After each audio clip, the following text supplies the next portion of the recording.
Good evening and welcome to another edition of PharSide Pholios, where we are expecting the amazing in the month of August as we continue our interviews of authors across various genres and from various backgrounds and locations across the United States and even across the pond.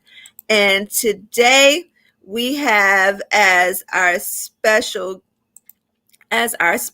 guest, Dr. Katrina Esau. She is the founder of W.H.O.L.E, which is an acronym for Wives Healing Openly, Leaving Him Exalted, whose ministry was birthed after coming face to face with infidelity in her own marriage and having bouts of hopelessness and feeling alone in her marriage journey. And so she has a purposeful mission and is intentional in her ministry to help other women heal and be whole from infidelity. So, welcome to the Far Side, Dr. Katrina Esau.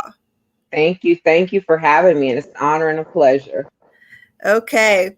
Now, we've had a chance to read your work, and we're so thankful that this book was written.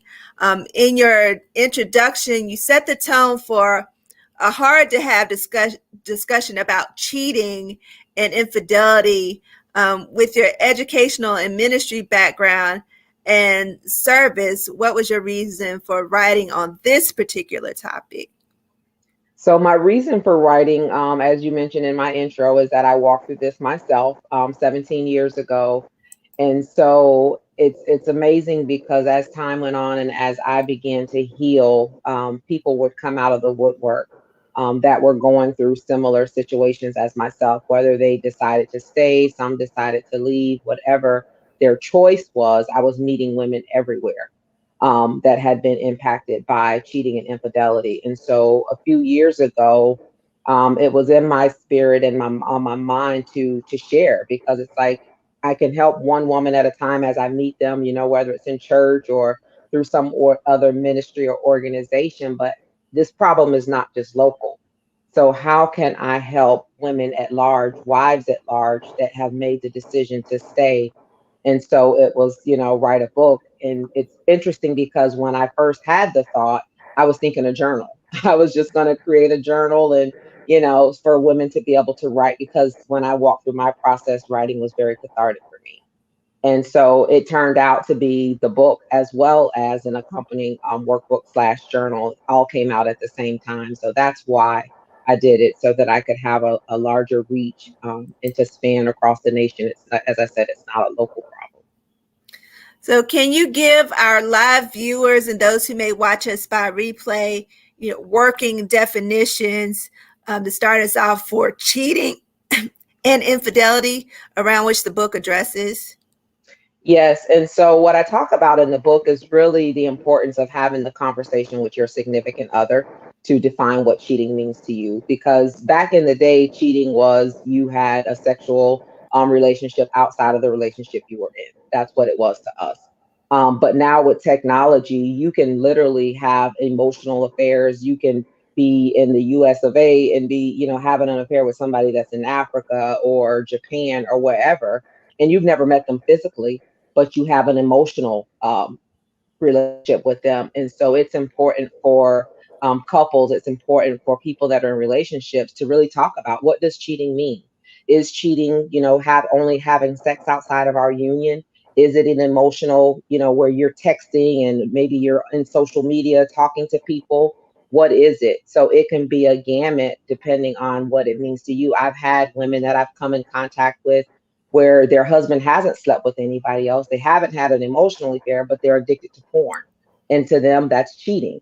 And so when we talk about defining, and I think we can give, there's some generics around it, of course, the way that Webster describes it, but I think it's important for individuals to have the conversation and say, this is what it means to me. Most definitely. So we can, span the scope based on looking at the relationship and, having that conversation, because you don't know what you don't know. So in your mind, you can be thinking, this is how I see cheating, this is what infidelity is to me, and the other person can be thinking on something on the other end of the spectrum. So they're thinking they have not, or they have, that is, it's not as serious, or it's Yes. just this little thing, just because, oh, I'm just reading or looking at this, or I'm just, you know texting or whatever, and it's not a big deal. We just, we're just having a conversation, and we haven't had anything physical, or we're just, WhatsApping, or, all of that, those kinds of things. So if you don't have that clear understanding in terms of the just definitions, Hmm. there's a breakdown. You'll have that breakdown Absolutely. in communication. So thank you Ab- for just expanding that for us. So, how, and you talk about, the emotional piece of it, and how you could persons can get emotionally involved. How big of a role do our emotions play in decision making when it comes to fidelity within a relationship? our emotions are huge. I mean, and I think it's important to understand that because a lot of times we try to avoid certain emotions, like, for example, anger, and we were given emotions for a reason. However, our emotions should not control us. And so the thing of it is when you are being emotional, like for me, for example, when I was going through that season in my life, I felt an emotional void. Like my husband provided, he was there from a father standpoint. He got me everything I wanted. But the thing I would always say is, I can't hold on to the money. I can't sleep with the money. I can't sleep with the things. It was important for me to have the connection. It was important for me to have the quality time. And so you can have emotions, and emotions can lead you outside. Emotions can cause you to say, well, it's okay that I have this conversation with Joe Blow over here. It's only a text. We're only texting each other, but they're meeting an emotional void. And so it's very, very important to understand emotions, and they can go across the spectrum. Like you can be feeling 1 minute right now, and then 10 minutes you can have a trigger or something happen, and you're in a depressed place. You're angry, you're upset. So it's important to understand that our emotions are real. We have to feel them, we have to acknowledge them, but we cannot allow them to control us or our decision making because it'll get you in some trouble. Most definitely, whether we once run from one extreme to the other, whether we're extremely happy or really sad, or all in between, our emotions definitely, we have a full range of emotions. So even where we are on that spectrum can contribute to, either making snap decisions or not even making a decision at all, Absolutely. just out of the being in the emotions that we're feeling at that time. So, what are some strategies that will help men and women understand their emotions so that they can manage, balance, or keep them in check? I think the most important thing is understanding that we were given emotions for a reason, as I said, and just being in touch with your emotions. So, like for me, as I was saying, when I was walking through that season, I could literally see where, okay, I'm fine, I'm happy, I'm great, and then a trigger would happen, and I would all of a sudden, I'm silent, I start pulling myself away, I just want to go in a corner and cry somewhere. And so I think being aware of that was very important. And it got to a place where I was tired of being led by my emotions. Like they were literally in the driver's seat and I was just somewhere in the car. I ain't even gonna say I was on the passenger side of the front seat. I might have been in the back in the trunk, I don't know. I was just letting them take me all over the place, and I had to get a therapist. And so I am a huge proponent of getting therapy, getting a coach, doing what you need to do for you. If you cannot come up with strategies to overcome, get the help. And I know in some communities it's not it's frowned upon to get therapy, to go to a psychologist, to go to a psychiatrist. And I encourage you to do that. If you're battling with depression, you find yourself always sad, you're always in this dark place because of what happened, get help. And like I said, I did it. I went and I got counseling, and then I got a coach. And so then you get the strategies, okay, how do I overcome? And when you acknowledge and see, okay, this happens and it causes me to go here. So is it a barrier? Is it something where you learned it from your parents, your grandparents, or whoever raised you, or the people in your ear? Is that what, triggers your emotions? Or is it an event? Is it a place? Is it a song? Is it something? And you have to watch the patterns. Like for me, and I shared in my book, I would get to this certain intersection in our town. And I was at that intersection when I called this woman's voicemail and heard and found out my husband, she was with my husband. And so literally every time I would get to that intersection, it would trigger something in me and I'd go off to this deep, dark place. So I had to acknowledge that that's what was happening, how it was making me feel, why was it making me feel that way? And then I had to get strategies, which was to get affirmations. I got scriptures, I got counseling. I did it all because I refused to ride all over town just to avoid an intersection. I can't live my life like that. So that's what I would encourage others is number one, acknowledge it, and then do what's necessary in terms of overcoming. Get you some affirmations, get in the word, and get you some scriptures to counter. Open your mouth. You can't outthink a thought, so you got to say something when it starts happening and you notice that your attitude, your behavior is changing. And if what you're doing is not enough and it's not working, get a coach, get a therapist. So definitely what you're reminding us is that to address any of these concerns or issues, that it's going to take some work. So that's going to Absolutely. take some time. It's going to take some phone calls, making some appointments, having some tough conversations to get through this process. And it is, a process of overcoming. It's a process towards the, victory, towards that wholeness that you speak about as a part of your ministry to women who have experienced this thing with infidelity and cheating. So it is work. And so Yes. we can't sit back and think it's just, I've got this and kind of push it to the back of our minds. But it's something that you have to, work towards to heal from. And that healing will come. So what is the danger of justifying the behavior in this case? Oh, well, he cheated, so I might as well. What is, in that kind of scenario, um, what is like the danger of, justifying, or going tit for tat, so to speak? It don't work. Let me tell you, it don't work. I did that. It does not work. It gets you in a situation where you have to dig like holy HE double hockey stick to get out of. And so I did that. I was like, okay, he cheated. I'm going to do it. Feel any better. It makes you feel worse. It took me over a year to receive the forgiveness of God because I realized, and it took me some time to get this. Now, I didn't get it immediately, but it took me some time to realize that I wasn't sinning against my husband. I wasn't sinning against myself so much. I was sinning against God. And as a believer, as a child of God, that rocked my world. Like I went into this place and it was like literally every day I was on my knees asking God for forgiveness. And we know that when you ask God for forgiveness, you only have to do it one time. You don't have to keep asking him for forgiveness for the same thing. But I felt so bad. I felt so hurt. I was miserable. It added insult to injury. It gave me more crap that I had to work through. So tit for tat does not work. Let me save you on that. Don't do that. Hear it from Dr. K. Don't make that choice.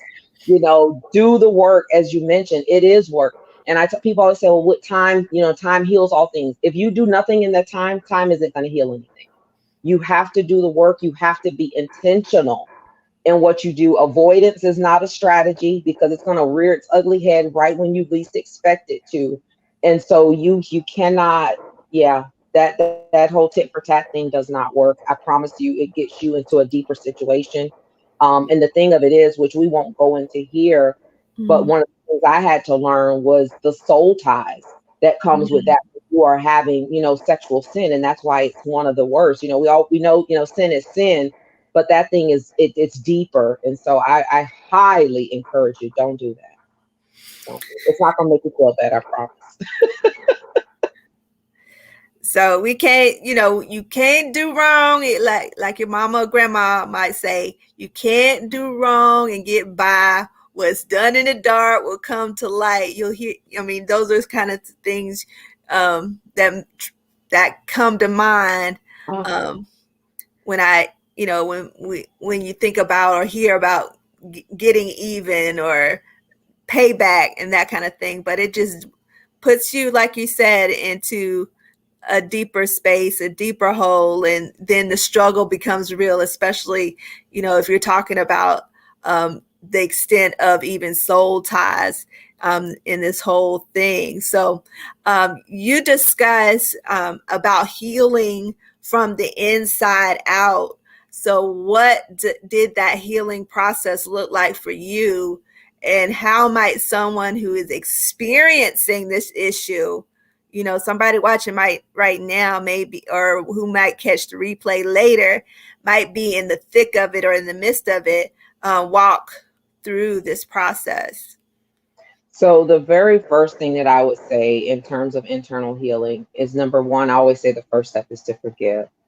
And when I talk about forgiveness, I'm not talking about the cliche stuff that we always hear. I'll forgive you, but I'll never forget. That's not real forgiveness. When you have truly forgiven a person, there will not be a negative response to what they do or what they say, or to the memory, to the barrier, to the trigger. There won't be a negative response. So that's the very first thing, is you're going to have to forgive them. And the thing of it is, with forgiveness, you're going to do that knowing that the person has the propensity to hurt you again, but you have to choose. It's a choice. Is it easy? Absolutely not, but you can do it. The second thing I would share is, it was my relationship with God. Without that, I wouldn't be here with you today. I wouldn't be talking to you.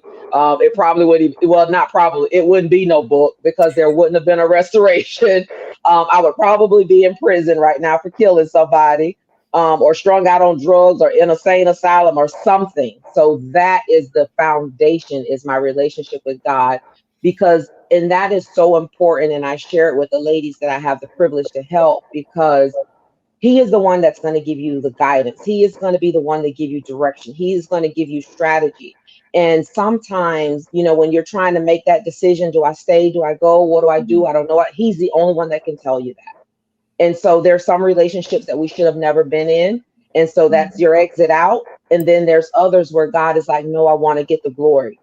So that's critical. I think the third thing in terms of internal healing is self-care. I had lost me because, being a wife, being a mother, climbing the corporate ladder. I lost Katrina.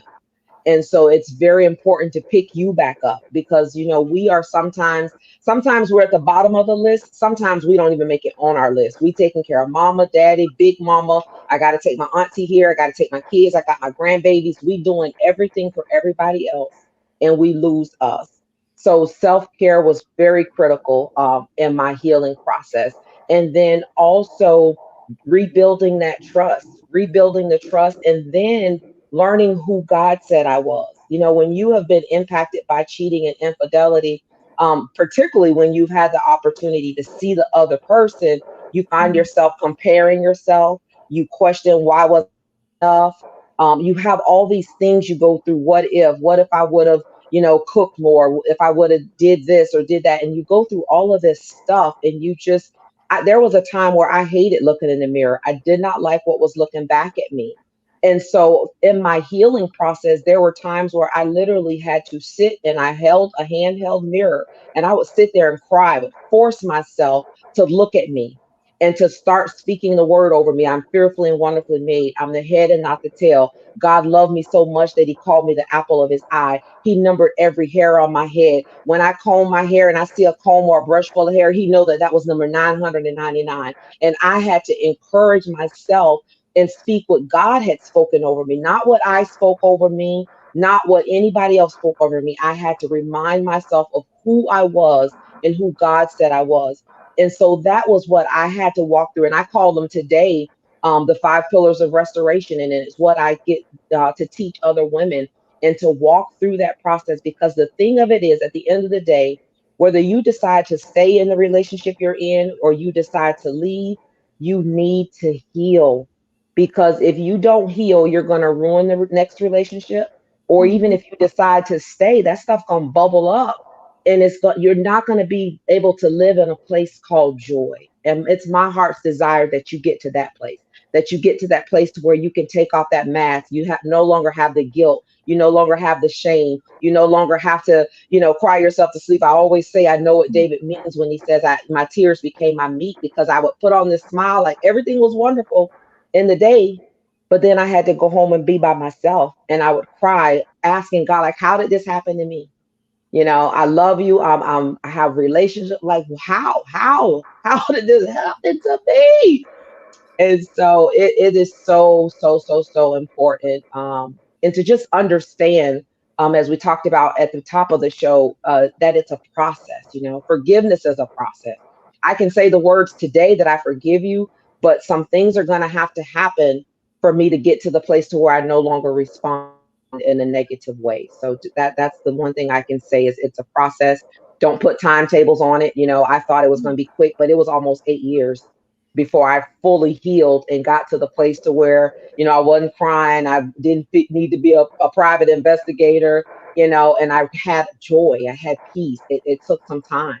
And my desire is that women would take half the time, if not less than half the time that I did, because you can learn from my mistakes. You can learn from what, the pillars and the foundation that God gave me, and use that and leverage it, so that you don't have to go through that many years of the pain.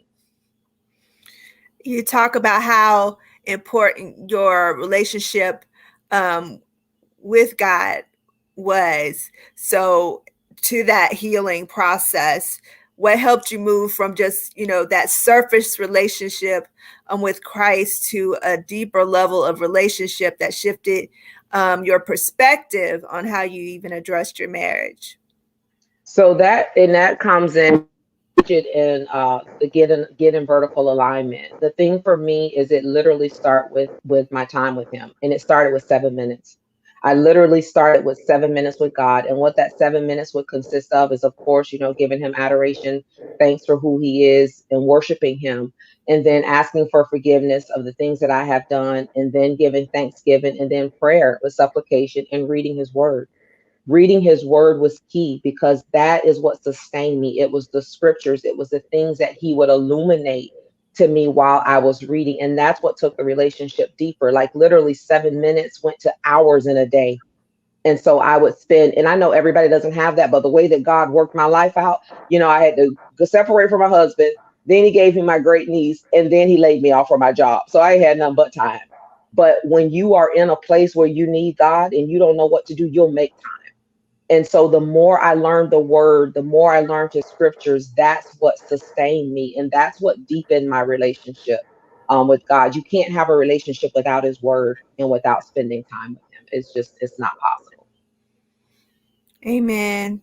So we find that healing. We're able to find that healing through that relationship with Christ. And um, you said just 7 minutes, just starting somewhere, starting with 7 minutes, and then building from there. And you also highlighted and spoke to like your five principles. What are those five principles, if you don't mind my asking? Yes. So the 5 pillars, number one is forgiveness. Two is getting in vertical alignment, which is your relationship with God through prayer and intercession. Three is walking in the newness of life, which is where you learn who God says you are versus others.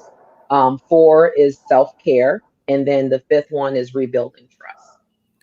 Okay, so take notes. Hopefully, you are watching this live or in the replay, and you write those five pillars down, because you'll need to refer to those as you're working through your process, or maybe someone who's going through that process, and you can share this information with them as to these five pillars that are going to help bring them into a place of healing and wholeness. Um, you wrote that communication was key. Also, so what are some of the boundaries or expectations or accountability measures that you put in place to ensure that you maintained effective communication when you were going through your like reconciliation process? So a couple of things that we did. Number one is just being open, having the tough conversations. Is it easy? Like I said, no. It's uncomfortable, and it's tough. But having those conversations. Some of the things that we did is we had to learn that, okay, communication is two ways, and as simple and as basic as that is, a lot of people don't do it. And so initially, like, my husband was the one, he's the type where, he'll let you get out what you got to say. And then when you say you're finished and he doesn't expect that you'll have, another response. And so we had to learn that that's not right. That's not communication. You have to say what you want to say. You have to give the person the opportunity to interpret to you what they heard you say, to make sure that they heard you correctly. And you take that turn having a dialogue. We had to have accountability things in place. So, like, if he went to the store or I went somewhere, when we got to wherever it was we said we were going, we would let each other know, made it, love you. There were times where he would, let's say he's going to the store. So when he got to the store, whether it's Walmart, gas station, whatever, he would take a picture of himself in front of it, send it to me, and, saying that he made it. And we did that. We did, whenever you wanted to go into the phones, you did it. There was no conversation about it. The other thing we did was he was not comfortable with social media. So I just got on social media 2 years ago because of that. And so you have to communicate and say what you need. What do you need to rebuild trust? I need you to do A, B, and C in order for us to rebuild this trust. And understand that just because you do it one time, that doesn't rebuild trust. You have to do that repeatedly over time. That's what's going to rebuild the trust. And then there came a time where I was like, listen, I am not going to be a private investigator all my life, because my mom always told me if you look hard enough, you'll find something.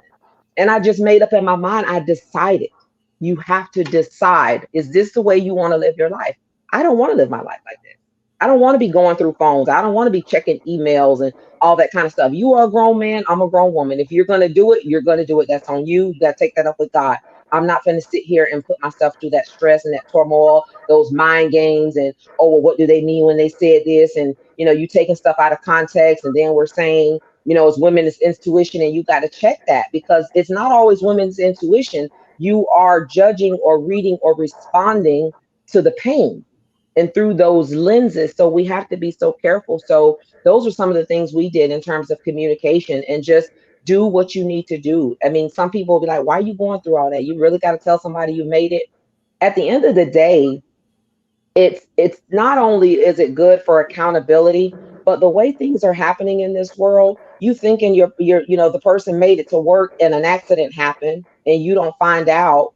And so anything could happen. And so, like, now when we do it, it's just a matter of, I know that you're safe. I know that you went to work, you made it to work. Okay. It's none of the taking pictures and all that kind of stuff. So you got to figure out what works, what you need. You got to communicate it. You can't expect the other person to know what you need. And then you just follow through with it. I tell people, don't make idle threats. Well, if you don't get it right and you don't fix and act like you want this marriage in 6 months, I'm out of here. 6 months and came and gone and you still there. You teaching them how to treat you. Mm-hmm. So be clear in your expectations and stick by it. Don't if you can't stick by it, don't make it an expectation. That is a point to pin right there, to just stick by your word and follow through and establish those clear um, boundaries and expectations, and clearly communicate so that both parties are on the same page and have the same understanding um, of what is expected, what is going to be tolerated, all of those things. So unless you're clear, then people have a way of muddying the lines or applying their own interpretation because what was communicated wasn't as clear as it could be. So thank you for speaking to that. With this book, The Pain of Infidelity Births Purpose, this is a transparent moment in terms of your journey to wholeness? How was putting your testimony, your victory story in writing, healing or transforming for you? So for me, and I tell people this, and they're like, "What?" But as crazy as it sounds, as I wrote, I fell in love with my husband all over again. And when I started to write the book, I was hesitant because I was like, "Oh my God, am I really healed? Did I really forgive him?" As I write this and regurgitate all this stuff, like, is it going to send me somewhere? Am I going to get depressed? Am I going to find out that I haven't really forgave him? And so that was my hesitation when I first started. But I wrote, I believe it was like 3 weeks, 3 weeks, 4 weeks, I don't between 3 and 6 weeks that I was finished with the book and the journal, both of them. And so I knew it was nothing but God. And what God revealed to me is you're healed. I told you, I promised you that you would heal. And, because the thing from day one, he was like, the more you share your story, that's where your healing is going to come from. And I didn't understand it at first. I didn't want to do it at first because I'm like, you're asking me to share and I'm not even there yet. And so I would share, along the way with women that he would give me that clearance, to try to share and to encourage. But for me, it was really just the confirmation of, yep, you're healed. You can talk about it openly. I don't have a problem with doing that. People ask me questions, I'll share whatever I can, to help women, because I really and sincerely want women to heal. There's so many people that are broken, because we don't talk about it at church.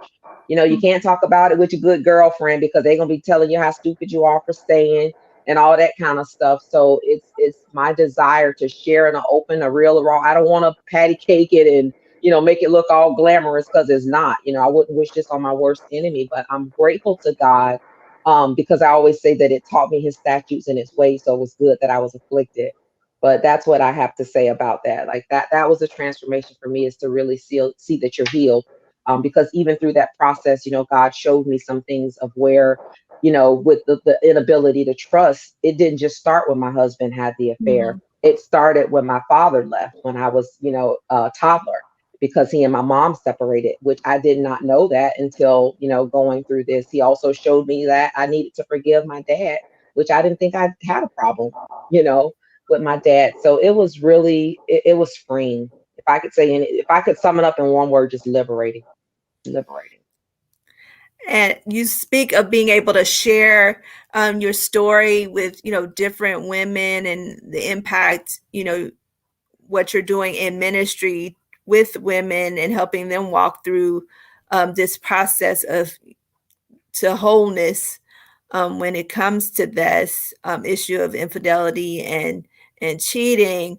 um, you're able to share with all of these women, but yet at the beginning, you speak of your book, you talk about not being able to share your story with family or even those you worked with in ministry.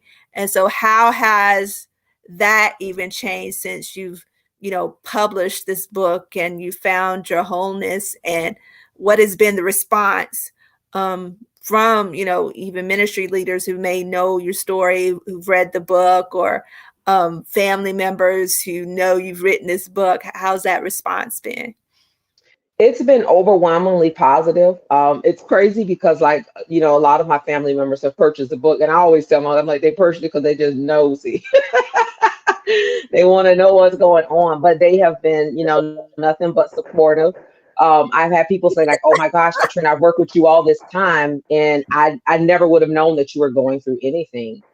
And so, it just reminds me of the peace that God gives, when we're walking through situations. Like, he'll give you peace, he'll cover you. And so that's what I would say. But the response it's been pretty good. I haven't, I don't have any wood around me, but knock on wood, I haven't had any of the haters, as we call them. But even if so, to God be the glory. I'm at a place now where I don't care. When you get healed, I don't care. I'm going to continue to share, because again, this hits every 1 in 2.7 couples. May as well say 1 in every 3. It's a huge problem. And it has increased since we have been going through this pandemic. So I'm going to keep sharing as God gives me the ability, the strength, and gives me the courage to do so.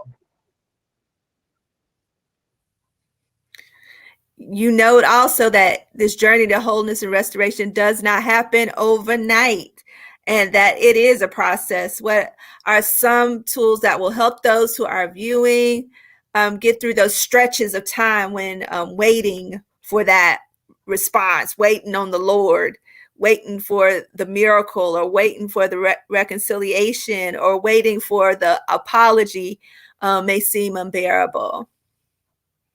I have to say your why. I tell women all the time, number one, you got to decide, what are you doing?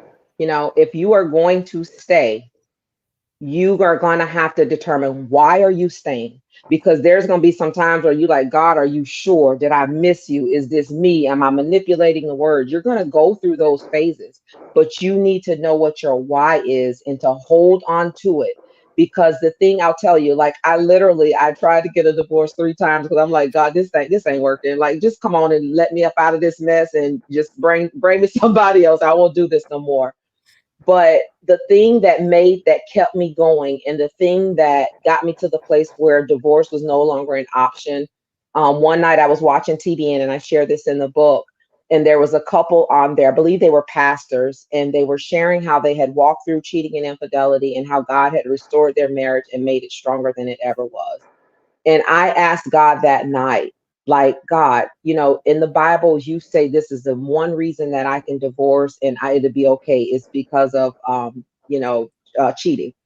And so adultery. And he was like, you're right. And he was like, you can get a divorce and I'm still going to bless you. But if you don't fight this, your daughter's going to have to fight.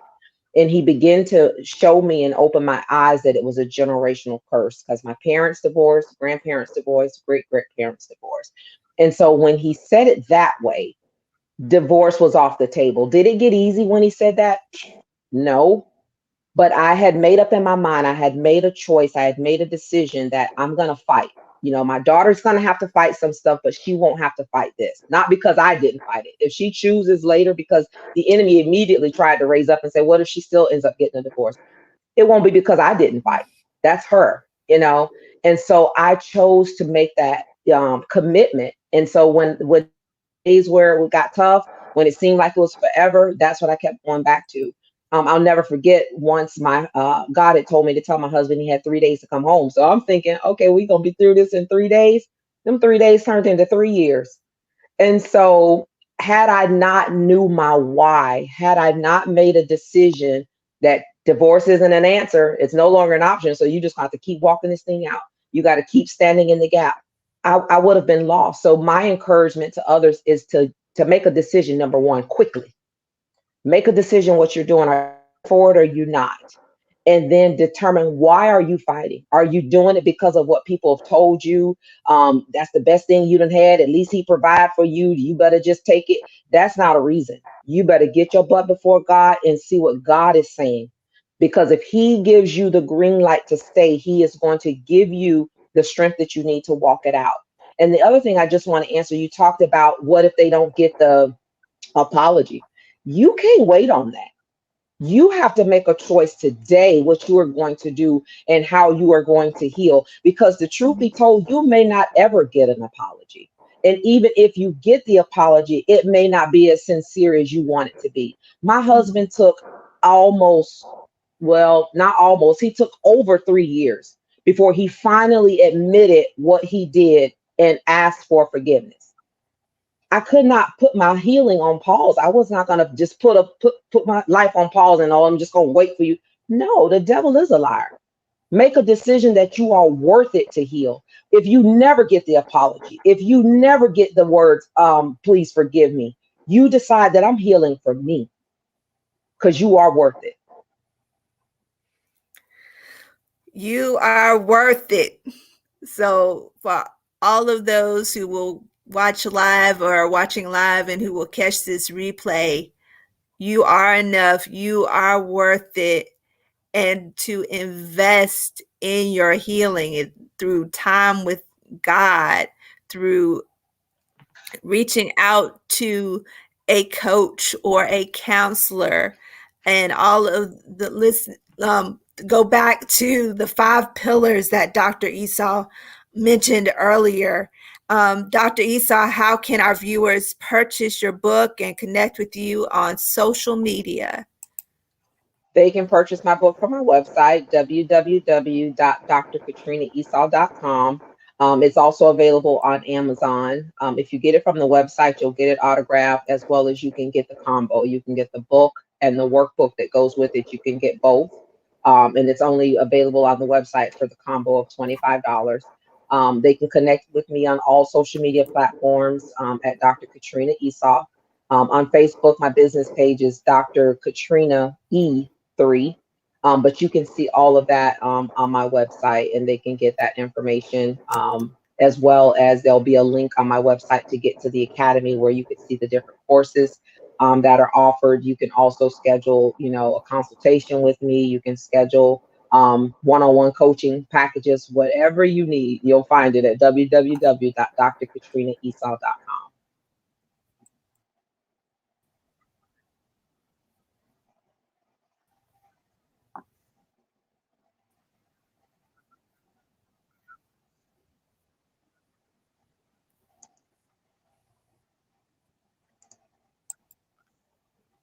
We would like to thank our special guest today, Dr. Katrina. There is a blueprint to be exalted. Love that acronym. And we want to thank her and just bless her for all the wonderful projects to come, because this is not the first or last of what is inside of her ministry wise. So you will be blessed, and just book and apply the principles therein. Get the workbook as well, and definitely reach out and connect to her on all of her social media platforms, but definitely go to her website, drkatrinaesau.com, so that you can find out about the courses that she offers, and get your signed copies. Get them signed. There's nothing like having a signed copy. So thank you, Dr. Esau, for your time. We're telling our audience to make sure that you're staying tuned to the PharSide Co-Ed Book Club Facebook page for more author interviews and posts, as we expect the amazing in the month of August. So until next time, many roots, many voices are part of the infinite story. So plant your seed. Have a blessed and wonderful evening.